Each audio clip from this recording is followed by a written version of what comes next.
रावण की सीख। श्री राम द्वारा मारे गए तीर की वजह से जमीन पर पड़ा रावण जिस समय अपनी अंतिम सांसें ले रहा था, तो उस वक्त श्री राम ने लक्ष्मण से कहा कि रावण एक महाज्ञानी पंडित है, उसके जैसे ज्ञान इस संसार में किसी के पास नहीं है। तुम उसके पास जाओ और जो भी ज्ञान वो दे उसे प्राप्त करो। राम के कहने पर लक्ष्मण रावण के पास गए। जमीन पर पड़ा रावण अपनी अंतिम सांसें ले रहा था और लक्ष्मण जाकर उसके सर के पास खड़े हो गए और बोले, हे रावण, तुम बहुत ज्ञानी हो, अपने आखिरी समय में मुझे कुछ ज्ञान की बात बता कर जाओ।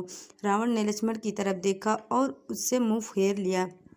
लक्ष्मण ने एक बार फिर यही प्रश्न किया। रावण ने लक्ष्मण की तरफ देखा भी नहीं।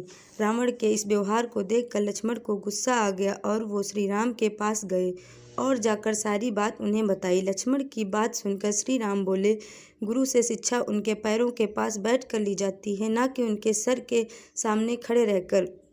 राम की बात सुनकर लक्ष्मण रावण के पैरों के पास बैठ गए, जिसके बाद रावण ने उन्हें ज्ञान की वो 3 बातें बताई जो सिर्फ लक्ष्मण के लिए ही नहीं बल्कि आज भी हम सभी के लिए जानना बहुत जरूरी है।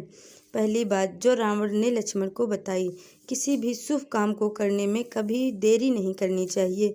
कोई भी अच्छा काम जितनी जल्दी हो सके उसे कर देना चाहिए और बुरे काम को हमेशा टालते रहना चाहिए। दूसरी बात जो रावण ने लक्ष्मण को बताई, अपने शत्रु या प्रतिद्वंदी को कभी भी कमज़ोर नहीं समझना चाहिए।